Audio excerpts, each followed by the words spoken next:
You know what? No, I'm going to try that again. 3, 2.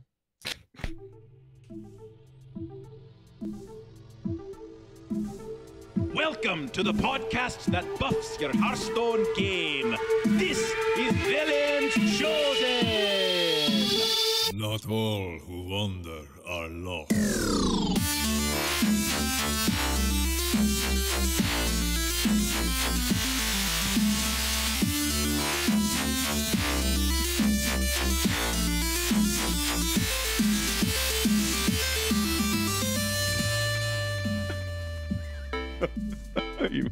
You didn't see what Carrie just did. Yo, everybody, welcome to Velen's Chosen, where I'm getting memed by my wife in the background and laughed at Grant in the foreground. Welcome to episode 157, where you can't see anything unless you're on YouTube or Twitch at this current mode of time. And no, this is not another salty episode. We got it out of our system, and we addressed the stuff we want to talk about, so we're done, you know? That's how it goes. Now, yet again, this week, I am here annoying your earbuds. And joining me, as always, is Grant Gould. What's up, Grant? Hey, my brother. It's good to see you again. You're always in my thoughts when typhoon season's around. We'll get to that. You have a little, you have some story time coming up this way, but I'm glad everything,'s Hey, if we don't have to talk about Hearthstone about anything, it might as well be weather. Weatherstone, baby. Weatherstone. Typhoon Stone. Unfortunately, my favorite Canadian is not joining us this week. Eve Martin is absent yet again and has requested that we don't tell the reason why, for personal reasons. So that's fine. She's unable to make it, and we had kind of worked out some things because she basically just doesn't have access to an actual PC and or internet at this current time. There's just some wonky stuff going on, and was like, can I do it on an iPhone? I was like, do we want to hurt your eardrums and the listeners? Or so she's like, yeah, it's probably a bad idea. So unfortunately, she was like probably able to swing it, but it might not have been the best idea. So we kind of just recommended that we just do another duo cast. Maybe we can figure something out next week, but we'll keep you posted every week. If you ask the questions, we'll answer them. But if people aren't asking, we ain't telling. Like normal. Welcome to 157. This week we're going to be talking about rogues in more than one way, and not just in decks. So I'm pretty excited. I got a little surprise cooked up for talking with Grant about things that he doesn't know that happen in Warcraft that I might like to see in Hearthstone. And we're going to talk Quest Rogue, because we've talked about Big Druid and Druid variants for way too many expansions. So let's talk about Quest Rogue and how we can annoy you after 2 nerfs. And we're going to talk Tavern Brawl. We actually have our good friend Jamie S. sponsoring the show from Patreon at the top level at patreon.com/VelenChosen. But, you guys, we have a real company sponsor this week. And not just this week, but in multiple weeks to come. And let's just kick it off right away before we jump Hearthstone, shall we? I think that's a good idea. Grant has been working with a individual representative from Wizards of the Coast. Wizards of the Coast. Yeah, we coast to coast. we as many of you may know or you may not know, but Magic the Gathering Arena is now available in open beta. It was just a couple days ago that it came out. I definitely signed up because I have to be the watchman. I wanted to get my name in there, so I signed up right away. This is the game that kicked it all off. This is the game that many of us got us hooked, into TCGs and all that stuff. TCG inspiration. I started my card gaming career playing Magic. Some students of mine gave me a white black deck for my birthday one year, like probably almost. I still have a commander deck from playing in grad school. It's sitting in my closet. I have a commander deck. It's great. I have a commander deck sitting in my closet right now, actually. It's probably worth about a couple $100, So MTG Arena is sponsoring this episode of Velen's Chosen, and we got some cool stuff to talk about just real quick, just to give you guys an idea of other options out there. Even though we're a Hearthstone podcast, we think that it's valuable to play other games because you can get different ideas. Maybe you can say, hey, I really like this one thing. Maybe we can kind of either dumb it down or bring a different, an element to this that can maybe you can different spin on Hearthstone. But within this, Grant is spearheading this, and now that they are in open beta, and There's all kinds of stuff that you can do in this new client because it's not a physical entity. Grant's gonna kind of spearhead a little bit of this, so I'll turn it back to you, man. Yeah, the first thing I was wondering is like, as a mobile player, it's like, is it going to be on mobile? And they said that they're going to be starting out on PC, but they built the arena on a flexible engine so that they're looking to expand it when it's ready. So it's in beta, so kind of like Hearthstone was PC only when it first came out. Right now the game's available in English, French, Italian, German, Portuguese, and Spanish, but they're looking to expand into the languages in the future. Kind of like how like some of the Asian languages came a little later. I'm sure there's coding nightmares and trying to, doing the characters and stuff like that. Localization, ladies and gentlemen, is really Localization's hard. huge. It's a thing. They do you need to know anything to play Magic MTG Arena? And I kind of experienced this. I've been playing the beta a little bit. They're trying to appeal to both the people who are familiar with Magic and then those who, have never played it, but say, oh, maybe this is a way for me to jump in without jumping tons of money on Magic cards. And so they have a nice walkthrough, and they give you, and right off the bat, they have like a option to skip the tutorial if you already understand Magic mechanics. Well, that's good. And I think, that was something I was like, ooh, I wanted to play it anyway, just to kind of see like what the flavor was. Okay. So that was pretty cool. Interesting. So, Grant, go ahead. What is something that maybe if I have like very limited familiarity with MTG, am I going to have connections with this? Is there going to be any kind of same cards that they may be like ripping over from Magic, or concepts from other card games that they're putting into this? Is this a different mode of Magic? It plays a lot like Magic, just regular Magic. Okay. They're going to be launching arena sets when they launch tabletop counterparts, and I thought that was really interesting. Because I had wondered that for a long time, like, would it be completely different cards? Like there's the MTG Arena cards, and then there's the regular ones that people play with on the tabletop at Friday Night Magic and stuff like that. Right. But they're gonna relaunch them side by side so that your knowledge of one format kind of ports over to the digital format. And I thought that was pretty neat. Knowledge. It always you'll knowledge. The game will have some constructed, draft, sealed, and special MTG Arena formats, events, I mean. So that's pretty cool. So if you're used to playing constructed or draft or sealed, all formats that people have their favorites. And, it's digital format, so it has the possibility to evolve over time. And with it being online and stuff, kind of like how all of our, favorite online TCGs go. You'll get this is like the $1 million question, right? So if Okay, I'm playing go MTG ahead. Arena, if I'm playing Hearthstone, and it's a digital card game, people are always like, hey, can I go free to play? That's what I want to know. Is it possible? Because we started out as a budget podcast. We got this little soft spot here at Velen's Chosen for people out there. They want to go free to play. So can you do that so far? I mean, it is open beta, so things might change, but are they looking to change things this way? Yeah, it looks like they're trying to develop their own kind of currency, like like we have gold and Hearthstone. So it's got two different kinds of currency. One, gold and gems. Gold is earned by playing games and earning rewards through quests, much like what we're used to. Looks like gold can be used to purchase packs and compete in certain game modes like drafts, and gems can be purchased in the store. So it's kind of like Heroes of the Storm does that, right? You can buy like certain what do they call it? Are they gems or shards? I'm not sure what it is, and you can craft the heroes you need, but you purchase that with cash. So you have like the one kind of currency that you earn in game, and the other kind that you can purchase. And many games use this format. You can purchase with cash and then turn around and get in game content. So packs and full decks can also be gifted to players also after completing certain quests and events. So that's pretty neat. So it looks like you can go total free to play. I'm going to try it free to play for a while and see what I can do with it. But I'm kind of excited because I have always loved Magic, but I can never afford it. So the option to do it just under my skill and investment of time, I'm kind of excited to see where that can take us. So now that the game is open beta, not closed, you guys can find any information you're looking for at magic.wizards.com. And then you can use /EN for English and /MTG Arena for the specific game you're looking for, because Magic.Wizards is kind of like a Wizards of the Coast like subsection. So if you're looking for a certain branch of Magic, they have a bunch of other things. So this is the MTG Arena thing. And we'll put a link in the show notes so you guys can grab it. But thanks to MTG Arena for sponsoring this episode of Velen's. I think it's time to get in the nitty-gritty of la news. So, Grant, tell me about this sweet tavern brawl. It's called Six Shooter. I heard it's pretty good.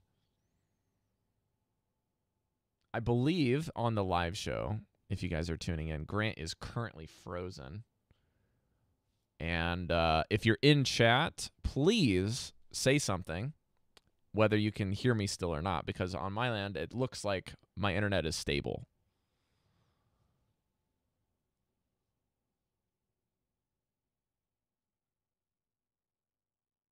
So StarCraft 2 Forever, you like the stream's still up, yeah? Okay. He's frozen. Yeah. I think he's frozen on my end in Discord. So what I'm going to do here is we're going to have to kind of pause our ideas here. This will get all fixed in the in post when we're doing the digital setup on iTunes and whatnot, but yeah, I'm not quite sure what's going on with cams. I don't want to change any of these screens. I'm like nervous if he leaves. Let me send him a message really quick, guys. Sorry about this.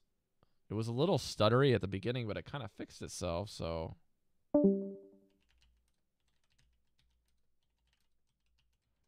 Oh, great. Now you can see me. See me once, see me twice. All right, 1 second, guys. Let me do this. Oh, he's back. And he's gone. And he's back. Oh. Le phone. Le phone. You there, bro? I can hear you. All right. Just my stream went down, so we might have to edit that out later. Right after we got done with the advertisement, like my internet went, whoop, so I don't know what happened to it. Are you still recording on the PC? Yeah, I'm still recording on the PC, so we're good in terms of that. Okay. So we don't have to worry about that. We can still have a discussion though. Can you see me okay? Your screen needs to be flipped. You're recording the desk right now. Recording the desk.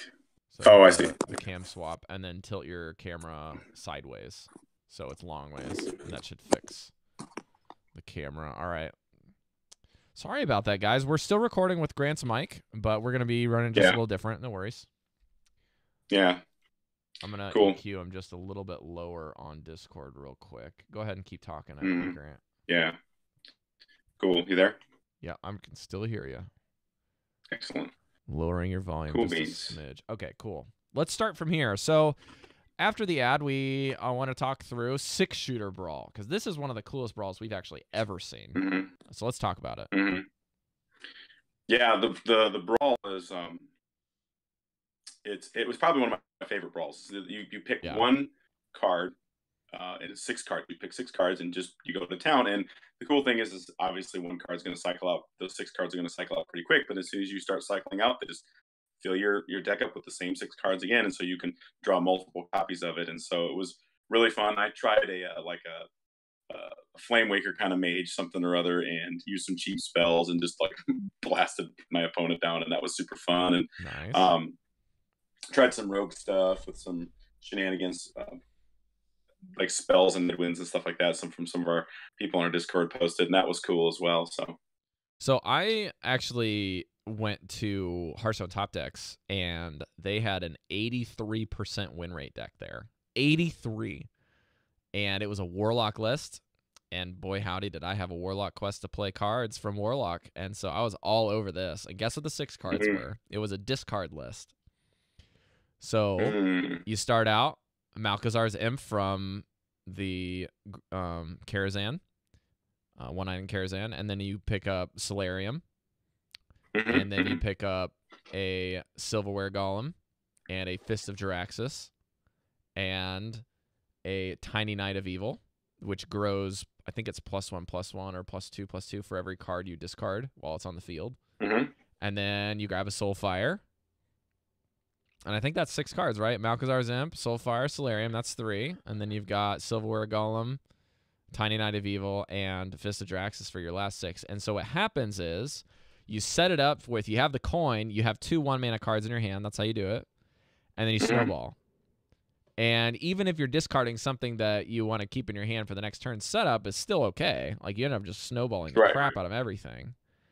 And so, like, I had a turn 1 where I played Solarium, and I was like, I can't draw any of these cards, but I have an Malkazar's Imp on the board. And if any of the cards are Fist of Draxus or Silverware Golem, you get to play them for 1 mana. And if they're not, and you discard them, then you just draw 3 cards. And then you have 3 more cards that could potentially be discarded under subsequent turns if you need them, or you can draw into a Tiny Not Evil to play because you only have 6 cards.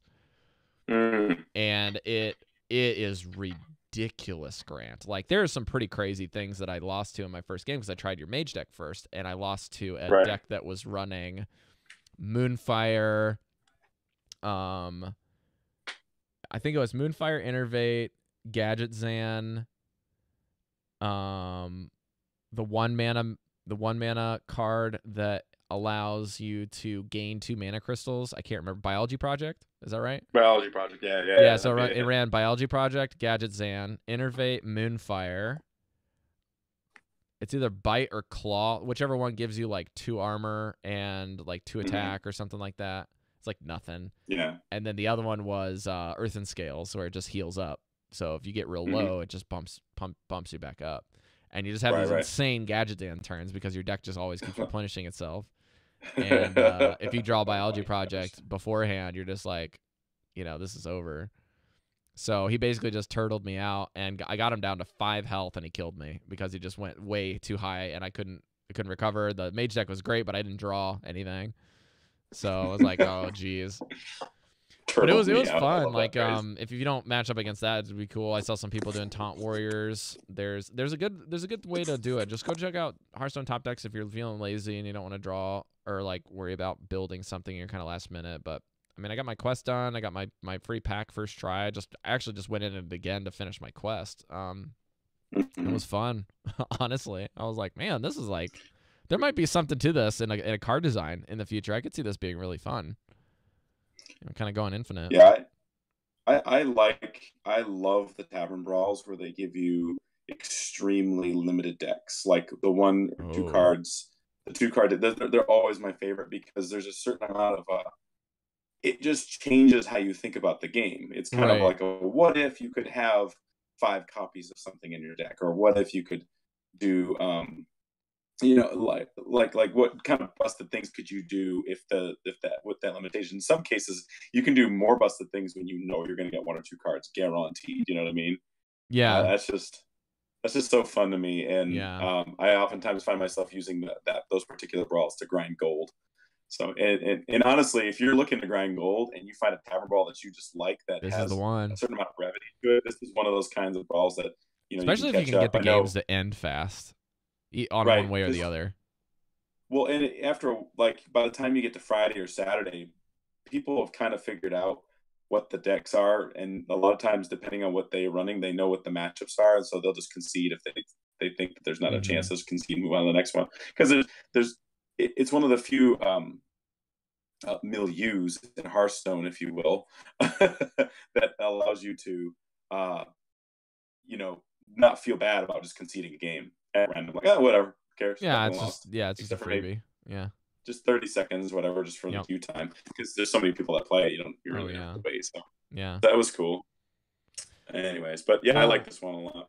The only thing that I'd say about this is that the only other Tavern Brawl that I like thoroughly enjoyed to the point that I played it a lot was the all cards in your deck were like 1 mana minions, and you could just like run a bunch of dragons and Aviana and Coon, and it was just like, this is crazy, and it's really fun. I know that one got old for a lot of people, but for me, that was like sweet because like as a more of a Johnny and sometimes a Timmy player, playing gigantic stuff for nothing is like so fun. Even if they're 1/1 weenies, like I thought it was great. I was like, I'm just playing these gigantic, super powered effects for like 1 mana. This feels great. That's true. It's what is it? A super. It was like a super version of a white weenie deck, I guess you could say, from like Magic. But let's get into our next bit of news here. Not to belabor the point. So Hearthstone forums are getting a facelift, and we had a little bit of a mini false alarm. I guess they said that the week of October 1st, I will read the official forum post because it's short. Official Hearthstone forums are moving to a client called Discourse. So if you want a preview of what these look like, you can actually, if you play Overwatch, and I've used the Overwatch forums, they look slick. And they are so nicely organized and easy to sticky and like just super easy to like scrape for feedback and stuff. They've got like a tech support, bug report, PTR feedback, announcements, competitive discussion, and general discussion segments. And then like once you get into there, they have a button on the left side to show you if it's grayed out, you've already seen it. And then it'll show you like if there's any new comments or if there's comments in there, there's a little icon there. But on the far left is the big one. So basically, if a developer has posted the original or posted in the forum, it will put one of the blue posters' names into a specific column and tell you who posted there. And then on the far left, it'll tell you if it is a first Blizzard post. And if so, it'll put like a little Blizz icon there and say that was posted by them. Or posted like they posted in there. So if you're in that thread and you're looking for where blue posts are and what the dates are, it's like dates, who posted here, what the topic is, and then like if that's legit a Blizzard employee on the other side, if you're just scanning one side of the middle.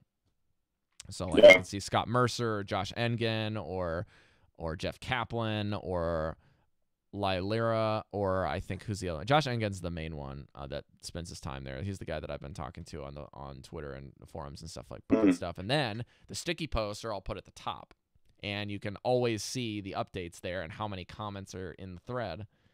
And it's it's not the same thing as Hearthstone. Like you go to the Hearthstone forums and you click the button and you have like all these buttons and icons and stuff. And so I'm gonna go on the technical support one. And it's still kind of the same way, but I'm guessing that it has to do with like the code or like moving things around maybe internally, or maybe it requires less bandwidth. I'm not sure, but I really like the Overwatch new forums a lot. Like it just feels much smoother. My computer kind of like likes to run them faster, and I've got like a beast machine. And I think that a lot of the devs like really like using it, and they feel like it's much more. Maybe it's more efficient for them internally to get back with us. I'm not sure. But again, this is all predictions. Yeah, cool. Yeah, let me go check it out. Go check out the Overwatch forums, okay? Let's get into the Quest Rogue, Grant. So you've been playing a lot of this, yeah? Yeah, well, in the kind of thinking about what we were talking about last week, I started looking through my collection of cards, and I started thinking, man, I'm bored with all these decks. And I'd been way up high at rank 1 earlier this month, about mid-month, and I was doing good, and I thought maybe I'd hit legend, and then I just tilted down, or just, I don't know what I did. I'm pretty sure I just didn't play good. And I dropped all the way down rank 5. So I'm like, well, I'm bored, but I want to play Hearthstone. Yeah, I know, it felt really bad. But honestly, I didn't really get angry about it. It just was like, oh, well, I didn't really put a lot of time in it to get up to rank 1. So, I played a couple games, like I probably played 5-6 games a day, just kind of when I had a chance. Work schedule and things like that are being prohibitive for dumping time into the game. Right. And so I just kind of got to thinking, and I had a little bit of stroke of luck. Nicolina Moon, FTK, another FTK streamer, she had a thing up on Twitter that says, hey, retweet one of those retweet things for free packs. Yeah. And I won. I won nice. 30 free Frozen Throne packs. Congrats. And I kind of, sometimes that happens to me. I was very blessed to get that. Sometimes this happens to me where I just suddenly become awesome. When I was a young kid, I used to get lucky all the time, and I just would win contests. I'd win drawings and stuff. Good. I live a charmed life. So, privilege. Anyhow, so I sat on those packs for a while. Like I wasn't sure what I want to do with them because I didn't need Frozen Throne packs. I was like, well, maybe there's something I can craft, or thinking that, what do I want to do? Mm-hmm. So I started opening packs to get I decided to open them and get dust. And funny thing, first card in the first pack was Robbie. Oh, wait, it was Robbie. That is a meme machine that just started and left from the station. Oh, he was. Oh gosh, he was the first I dusted him a while ago, and he was the first card, and it's just like Murabi is a bad penny, and he just turns up again. So I got Murabi, and I thought, okay, what do I want to play? You know what? It's like I remember thinking Blister Guy was talking about Quest Rogue, and I thought to myself, Quest Rogue is like ranked like a tier 3 or a tier 4 deck, but a lot of people hold the theory that the deck is like Patron was. Is Patron had back in the day, if you remember, had a really low win rate because the skill cap was so high that the average person playing Hearthstone couldn't win with it because they do things wrong. They misplay. And this is before Vicious Syndicate existed, and we had like hard scrape data that we were like ripping from. Right. Yes. Vicious Syndicate wasn't. It was in its infancy, if it existed at all. It was an esports so I was team like, at the you know time, what? yeah. I fancy myself a rogue player. I enjoy rogue. I dabble. I enjoy I dabble a little bit, if you will. And I thought, you know what? Maybe I'm a rogue player. Maybe I can do something with this deck. Sure. So I was down at rank 5. I thought, what do I have to lose? I'm not going to grind for a legend. I'm not going to worry about climbing. I'm just going to worry about playing games and playing good and figuring this deck out. So I went 10-3 with Quest Rogue. Average. The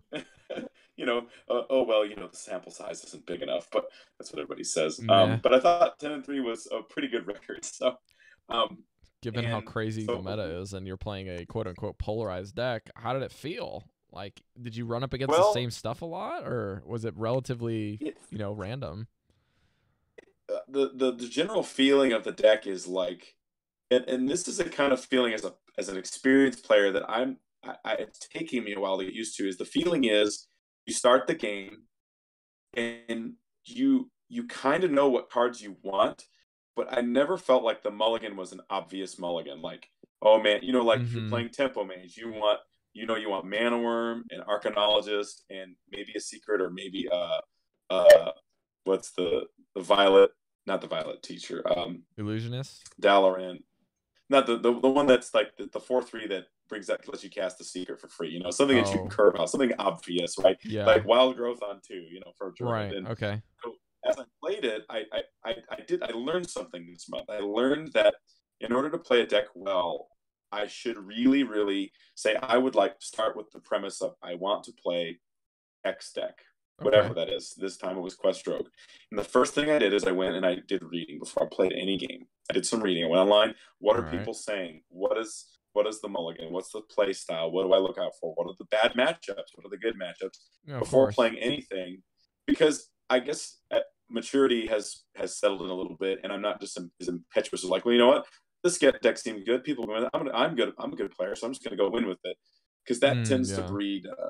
If you don't do well immediately, it tends to breed a sense of frustration and a sense of like boredom in a weird way. Like I'm bored of losing. I'm bored of not getting the success that I think I should have. So I did my reading. Okay. So and it helped. It's much the way like I read Schwal's post about how to play Death Rattle Hunter, Cube Hunter, and I did much better with the deck than I had ever been able to do previously because I actually just did my homework. So the list that I've been running has 2 preps, 2 Shadow Steps, 2 Glacial Shards, 2 South Sea Deckhands, 2 Stone Tusk Boars, Caverns Below, 2 Novice Engineers, 2 Vicious Scale Hides, 2 Youthful Brewmasters, 2 Mimic Pods, 1 Sonya Shadow Dancer who looks like my wife dressed like a ninja, 1 Zola the Gorgon, 2 Elven Minstrels, 2 Serenite Chain Gangs, 2 Giggling Inventors, 2 Vanish, and 1 Valera the Hollow. So the way I played this deck, and a partridge in a pear tree. And a partridge in a pear tree. Of course, we can't leave things out. This deck is. I talk about how I often really like modular decks that can go any which way, and you have a lot of different choices you can make on any given turn. And this deck tends to embody that. For me, when I play this deck, I want to try for balance effects or balance cards, because the reality is your goal is to complete the quest as fast as you can.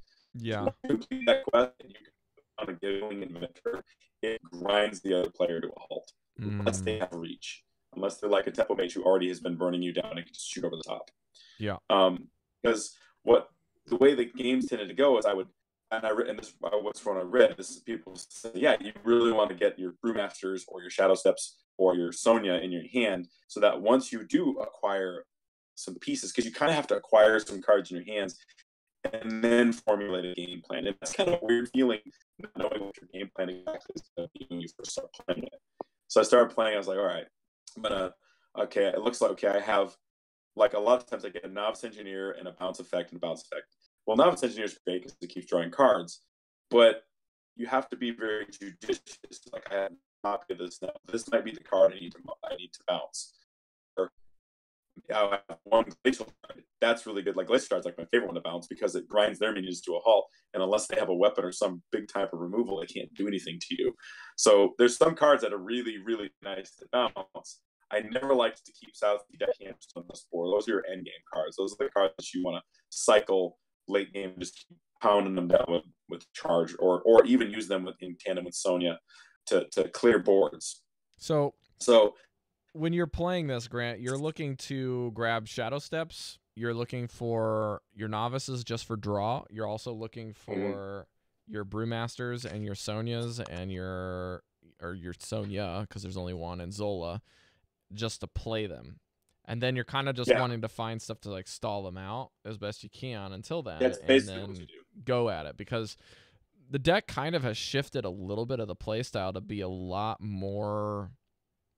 I think it's a lot more defensive than it used to be. It was a lot less proactive. Yes, very much so. And this one's more like hold the door a lot, because of you have to get 5. You can't get 4 anymore to trigger it. That's the big nerf. And your minions are weaker. So while you're trying to set this up, some of the questions that I think that a lot of players are wondering is like, okay, so I have preparation, and I have Caverns of Below plus the quest that I'm getting, like when I finish it, and then I have Mimic Pod and Vanish. So what are my targets for prep? Because I'm not gonna prep Coin. I'm not gonna prep Shadow Step. Those are obvious ones, and I don't have anything to trigger. I don't have any use for prep outside of maybe using it with a combo. Have you used it with combo to draw cards, and then like you just happen to get a spell off of it and use that too? Yeah, I tend to use it differently depending on like the type of matchup. If you're in an aggro matchup, you're using that prep to vanish their board a lot of times. If you have one option, or if you're in an aggro, you need options. Like, because sometimes you get like a stupid draw that you can't do anything with, or you don't want to do anything with. Because if you can avoid it, you want to avoid just putting down a minion to stall, or just put something down. Because if you put your minions down too frequently, the next thing you know is there's no way you're going to be able to bounce anything. So if you piecemeal like the types of minions you have, like, well, I guess I have a Stone Touch Boar, I guess I'll play that. The next thing you know is that they killed your Stone Touch Boar, and then that Stone Touch Boar never shows up again. Yeah. So then you have to now start over sort of in the... Yeah, you lose your burst. And Stone Touch Boar is my favorite for closing the game. Same with South Sea Deckhand. Right. And so you have to be very judicious. Like, there was many games where I had one Glacial Shard in hand, but I had to plan ahead. Okay, I can bounce it once, twice.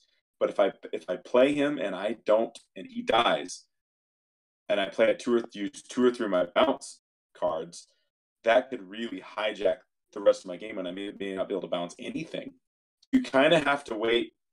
You're right, play defensively until you can like guaranteed start bouncing stuff. So theoretically, you can do Zola.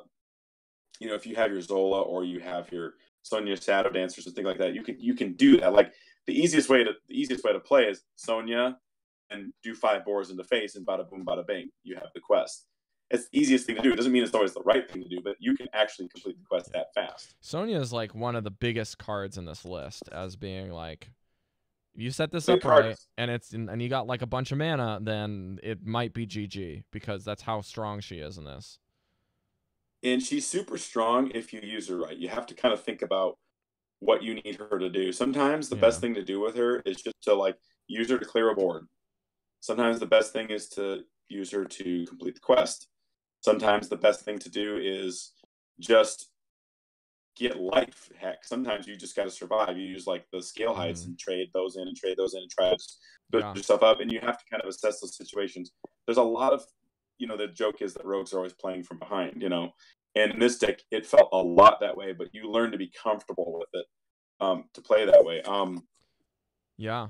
A lot of times like things you do is you'll sit back and you'll try to build a big hand, and then you form a game plan. It's kind of interesting. It's kind of like, I don't know what my game plan is until I have about 6, 7, 8 cards in my hand, and hopefully I can do something to the opponent. Now, if your opponent is like a paladin or a zoo or an odd rogue, the chances for you to win are very low. So there are some preferable things to do, and you sometimes just got to play just to survive and hope that you can start getting a cycle of stuff to go. Sometimes you just get Vanish out as fast as you can just to buy yourself time. The deck is just stupid against like Odd Warriors and Death Rattle Hunters and stuff like that. I won a game the other day where Bro cubed and popped 6 King Crushes. 6 King Crushes. That's 48 damage. And Giggling Inventor, once you pop the quest and you play Giggling Inventor, and especially if you have Valera the Hollow down, Valera basically the Hollow can win you games by virtue of the fact that it copies really difficult cards to get through. And Giggling Inventor, when you have 3 4/4s and 2 of them have Divine Shield, it feels flat out unfair. Goodness like it gracious. just, I mean, there's nothing that feels quite the same as that, and that is just so backbreaking. So once you can, and that's the thing I learned how to do, is like I learned how to manage my Giggling Inventors. It's like, all right, I can play Giggling Inventor now, but what I'll do instead is I'll play Valera, let them not do anything, and then I can play, Giggling Inventor. It copies it, play the copy of Giggling Inventor, and then shadow step that back, and then do it again. If you find yourself in that situation, it's mean. Like, it feels dirty. I was joking. Like you feel like you have to wash your hands after that game. You're not wrong. At least clean your phone screen. But the deck is really good, and the thing is, and I'm interested to see how it's going to play out at the beginning of the next month, because everybody tends to run a lot of aggro at the beginning of the month, and I get to start at rank 5 because I made rank 1. So the pressure's off for me to do anything. I'm going to play it a bunch just to see how it fares. I'm going to try this at rank 10 today and see how it goes, because I need to get my wins in to try to like jump up a bit more, hopefully to rank rank 6. That'll get me to stay at rank 10 and above, because I hate grinding to that rank 10 floor. It's the worst. Well, this deck is a deck that for me, it's forced me to slow my play down, because the play is never obvious. If you treat it as the play is not obvious, and that you never allow yourself to do snap plays where you just kind of mindlessly do an action, then I think you'll be more successful. Very much like OG Q Block, or even, because like the very first iteration of this deck, it was just like you run Igneous Elementals and Fireflies, and you're like, I can just do this all day. And you had the other guys that are like, you need a ride. I can't remember it. It's like the, what are they called? The little Jinyu something. The Jinyu Water Speaker was Seafarers or something like that. Yes. Gosh dang it, I can't remember. They're a 2-mana 2/3 combo, return a minion to your hand, and I can't remember. It was like the Jinyu. The Seafarers, I know. I think it's just a Seafarer. Yeah, they rotated out, so. But they rotated, right? So, anyways, I wanted to highlight like one comment that you mentioned, which is like rogues kind of like playing from behind, because like their entire motif with this archetype kind of fits the one aspect of rogues fantasy, which touches on kind of like the idea of them kind of like cheating death, and like rogues being frustrating to play against, like at least a slight irking of anyone in the community, kind of like fills the motif, because people like love to hate the sneaky ones. Like that's the thing. Like these guys are known for pickpocketing, for like popping out of the shadows and stunning you and making you feel bad because they stole your money. Like these are the bullies of the WoW world, in PvP especially. So I mean, losing to something like Quest Rogue feels like, they did something sneaky, and they're kind of like trying to do something that you're like, what in the world are you doing? And then you're dead. It's like, that's very roguelike to me. Now, whether or not they're using rogue cards to accomplish this is really intriguing to me, because I don't think that there's a whole lot of rogue cards outside of the Quest and Valera and the Vanish, some of the core spells of the deck, of course. But outside of that, it's really interesting that rogues are utilizing the same tools that everyone else has, just like saying, hey, these guys abide by different rules because they're in my deck and not yours. Oh, man. Vanishing a board is... Vanish is a card that I've always known about, but vanishing a board is so satisfying, especially if you're playing like an even lock.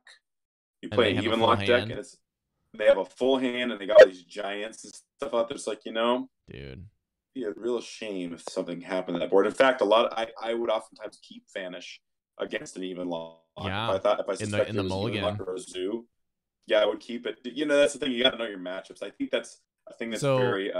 This deck is not for the faint of heart. Then, if you're not playing regularly and not like, I think this is what somebody's playing. You're like, well, unless you know what they're playing, then you don't know what you're mulliganing for. You don't even know what to do to adjust your play to make sure that you can win that game. So this is a pretty meta-dependent understanding deck. More probably so is one of the top highest. Yeah, I'm sorry to talk over you, Rob. No, go ahead. It's easily, in my opinion, it's possibly one of the highest, if not the highest, skill cap deck that's in the meta currently. Yeah. And it's crazy to me to think about this. Like, this is the third time I've crafted Caverns Below. I crafted it when it came out. I dusted it when they nerfed it. I crafted it again because I thought I'll give it a shot. Dusted it when they nerfed it again, and then I crafted again. I did it again. Thanks, Nicolina. Much love for my Caverns Below. Bye, Felicia. And then So I mean, if anybody hearing this wants to ask me questions, I'm not the foremost expert on this, and I'm going to play a lot more of this because I kind of agree with. He liked to play it. He liked to play it because he liked the challenge and the variety in each game. So sorry, on the stream you kind of jumped between phone and live stream. Can you say who that was again? I'll say it again. Guy in the recording it'll be fine, but Blister Guy had said that he liked playing this deck because of the variety in terms of what he game to game, and he wasn't wrong. Like, every game is so different. I mean, there's some games where you're just like, you complete the quest right away and you wall them out. And you just kind of like, whatever. Yeah. And there's other games where you get down to 4 health and then you claw your way back up and you're thinking, I should not be winning this, but somehow I am. And you get your scale hides out and you start pounding them in the face and cycling those out and getting your health back up. It's just downright demoralizing. And I know what it feels like, because this is the first time I've played Quest Rogue since the last nerf. I haven't touched it. And have had it against me. And I can tell you that, like, once I saw that quest go up, I had to like check myself and say, like, well, what kind of mental state am I in? And I know what it feels like, man, because that moment that first giggling adventure with 4/4s comes down, you're just like, well, maybe I have a chance. You try to play to your outs, and then you quickly realize that no, those are 8/8s. Yeah. I mean, you have to hit. You are giving up. Let's see, if you have to hit each one of the Noyatrons twice, that's 8s. They're 8/8s. They're 8/8s. Plus a 4/4, because you don't want to leave. You can't. The giggling inventor on the board, because they'll get it back in their hand. Exactly. They'll just play it again, or worse, they'll have time to get Sonya down and then get all of them back, and then you're really toast. Or you can just shadow. You can vanish their board and then plot for 6, and then you got 2 Noyatrons and 2 mana 4/4s with the Divine Shield again. There's dirty. It's so mean. Like, it's got to be the meanest thing you can do to people. Next time you'd be like Kingsbane. And that's like Rogue gets these. We're not even gonna go down that route. That we're not gonna test that not with a even 10-foot pole. Worth mentioning past the name of the card. But here's something cool that I wanted to bring up. So, as a lot of you know, I've been trying to play a lot of WoW lately, because I've been really enjoying the new expansion and really kind of medium anger management, because Blizzard basically said that shamans are gonna suck until the next major patch, is basically what they told us. And it's really frustrating because I actually changed specs from the one that I used to play, which is Elemental. It's the caster fantasy of the shaman class, where you're throwing lightning and lava and you're moving around, you're casting these big spells, and they're just not doing anything. And then the other is enhancement, where you're kind of like weaving like these little spell shocks, and like the elements are infusing the Doom Hammer, as it were, and you're wielding like 2 weapons, and you kind of hit them really hard. at the same time with lightning and crash it on your enemies. It's very cool. And then you can like rip, like in Here's the Storm, you can rip asunder the baseboards under you and like hit a bunch of things with a mini earthquake, which is super cool. And then Restoration, they utilize the spirits the elements of water, and they're using water to basically as a healing agent, very much like Avatar: The Last Airbender with water healing. Yeah. So all of these things are kind of bad right now, and so what have I done? Well, I actually re-rolled a rogue, and I've been wanting to play a rogue for a long time. And so I just boosted one, and I played it, and he's almost as same gear score as my shaman, and it's way more fun to play. And I have to say, the way that they've set up some cards for the rogue in Hearthstone really hit a lot of the stuff with the subtlety in the assassination class, but really lack it in the outlaw, or what the original rogues may know as combat. And when I used to look at combat rogues, I was like, this is just the weirdest, most janky spec. It's like, you guys don't use daggers, and your whole goal is not to sneak up and do stuff. Basically, you kidney shot people, which allows you to stun them so they can't move for a second. And then once you stun them, your whole goal is just to like hit them as fast as you can. The whole thing was just like haste and lots of speed and hitting them a bunch of times before they move. Whereas the other specs are more like jump out from behind, do a bunch of damage if you're behind somebody, and would use bleeds and poisons on your blades. That was subtlety. Or assassination was just like do a bunch of burst.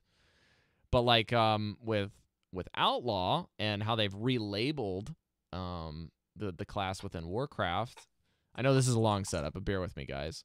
Don't worry, I'm right with it. The Outlaw setup is basically said, okay, we're going to take this kind of a boring concept of combat, and we're going to relabel it as Outlaw like a pirate.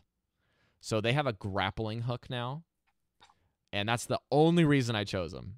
I was like, I get to basically play Warcraft and Zelda every minute. Every 60 seconds, I could throw a grappling hook at anything and just be like, yoink, and like go way down. And I recently found out this week that you can yoink yourself with this grappling hook, even if you're falling, like right onto the ground that you're falling on, to avoid all of the fall damage. You fell like 1,000 feet. And just grappling hook just a couple feet away, and you have 0 fall damage. Or if you're falling off a cliff and you can catch yourself and like spin your camera around at high APMs, you can activate it and throw it up like it happened last night. I was about to fall down into this real big pit of enemies, and I was like, no! Hail Mary grappling hook, and just go, yoop, back to where I was. It was like, that is fantastic. I was like, I feel like such a boss for being able to do that. Is your character named Batman? No, his name is he's an undead rogue because I'm on Horde. And his name is Tibbs. Tibbs. Tibbs the undead rogue. I was like, this is the greatest thing. It's like Mr. Tibbs. It's swashbuckling Tibbs. It's like, it sounds like the dude just came right off the poop deck, you know? So, anyways, the reason I'm saying all this is like, there's a lot of very cool stuff that they can weave into rogues with coming expansions should they look at this. And what do they have? So, Cheap Shot is something that I've been wanting for rogues for a long time within Hearthstone, which is the ability to just come out of stealth and stun something. So basically being able to do something that is a freeze-like effect, but maybe like it's really difficult because if you have freeze in the game, you can't really run a stun. Sure. They kind of missed the effect there. But what I can see Cheap Shot doing is like basically giving a minion that comes out of stealth the ability to instantly kill something with poison. Kind of fits that motif, so that maybe that's why they haven't done it. But I can also see Cheap Shot just being something where it's like do 4 damage or 5 damage to a minion this turn only. And they have to have full health. Like that whole thing with the idea where they were like, I don't even remember the name of the spells from the Old Gods, where it's just like you can do 5 damage to this minion, but they have to have full health.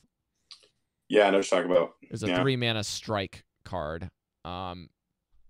They really missed the dice, quite literally, with Roll the Bones being how boring it is in Hearthstone.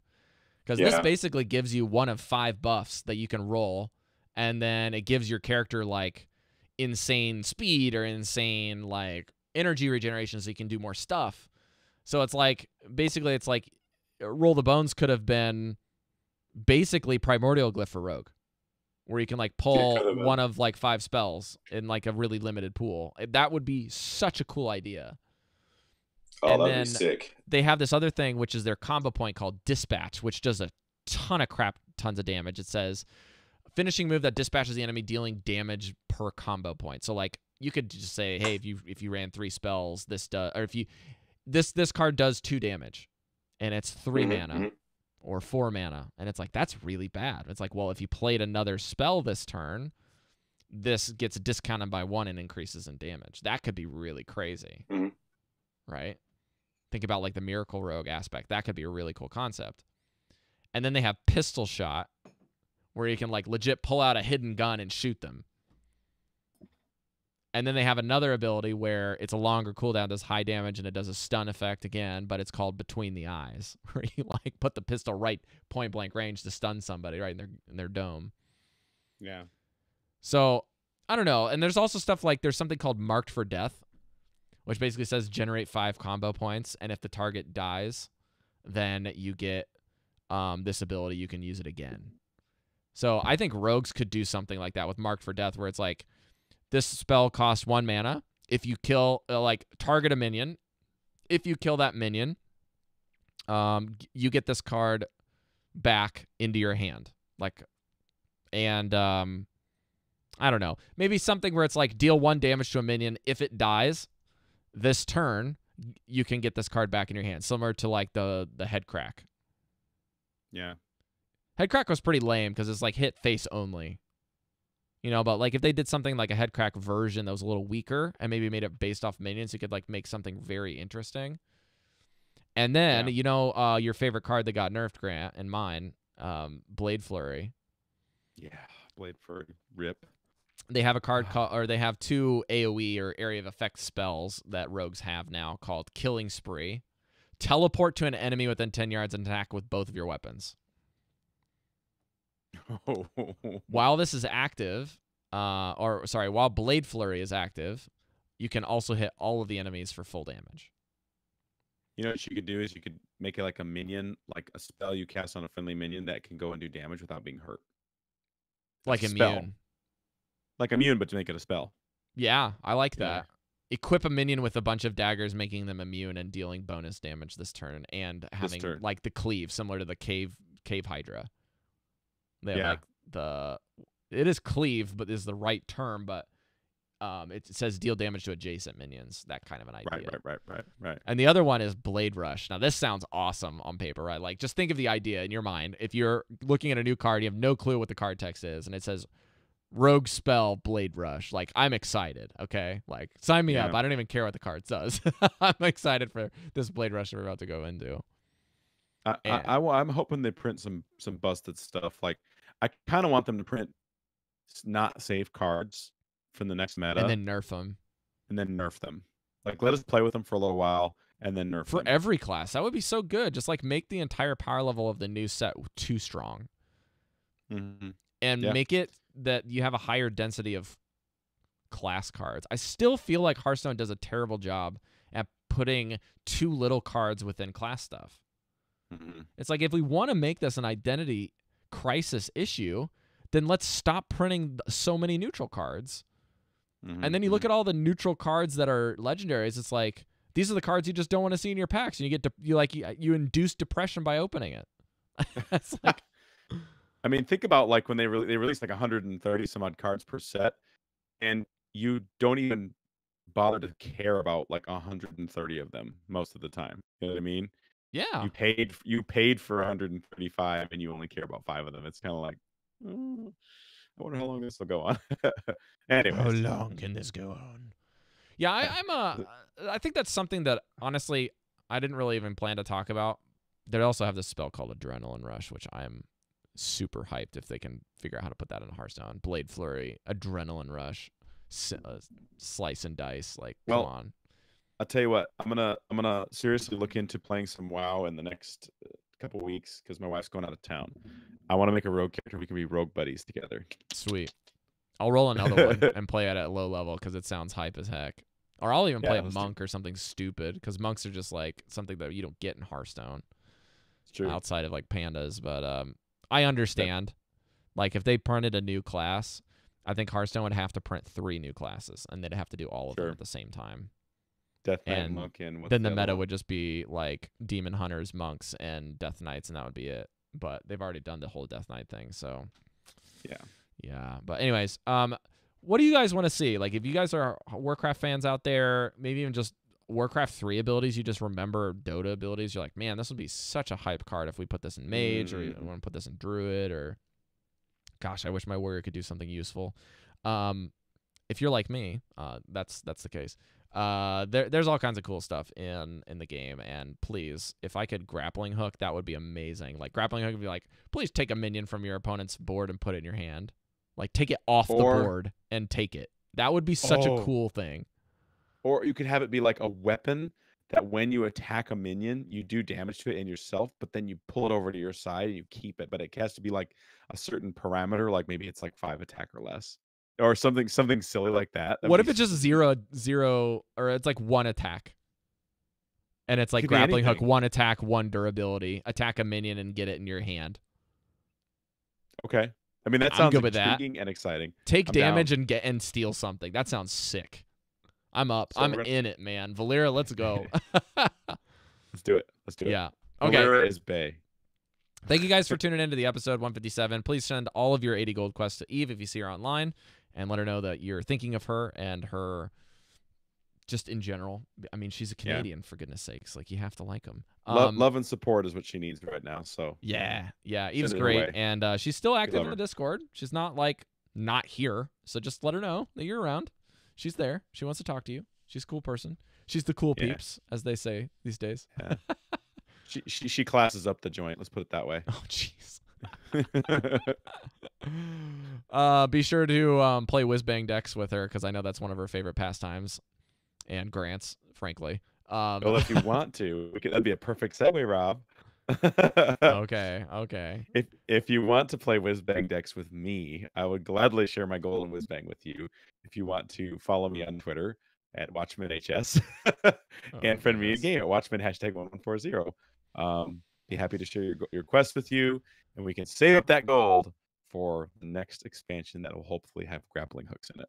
Great stuff. So if you guys want to find the show as well, you can jump over to the website, velenschosen.com, and you can do /links to find other things, like where you can find our merch, which I guess some people have been asking, like, I thought you guys didn't have any. It's like, no, we have some. It's on the website.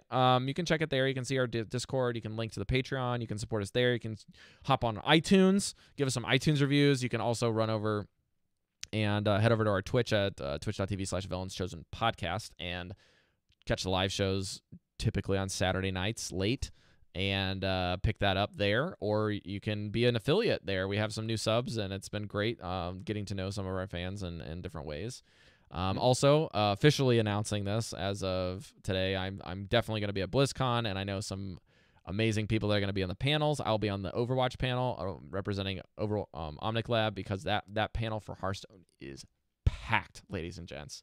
So please go to worldofpodcast.com and check out the schedule and who's going to be where. I'm pretty sure Andrew's actually going to be at BlizzCon, and he doesn't get the opportunity to stand in my presence. I will be tackling him to the ground with a bear hug, and it's not an option.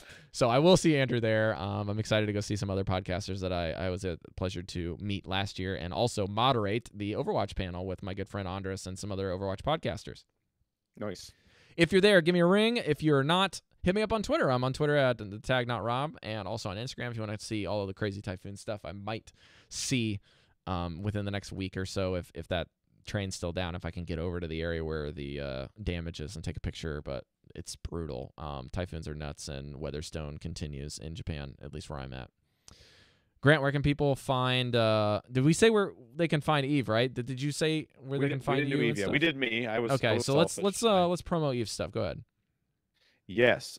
If you want to find our dear lore master and just send her happy thoughts, you can find her at Lore Master Eve on Twitter. That's Loremaster, LOREMASTREVE.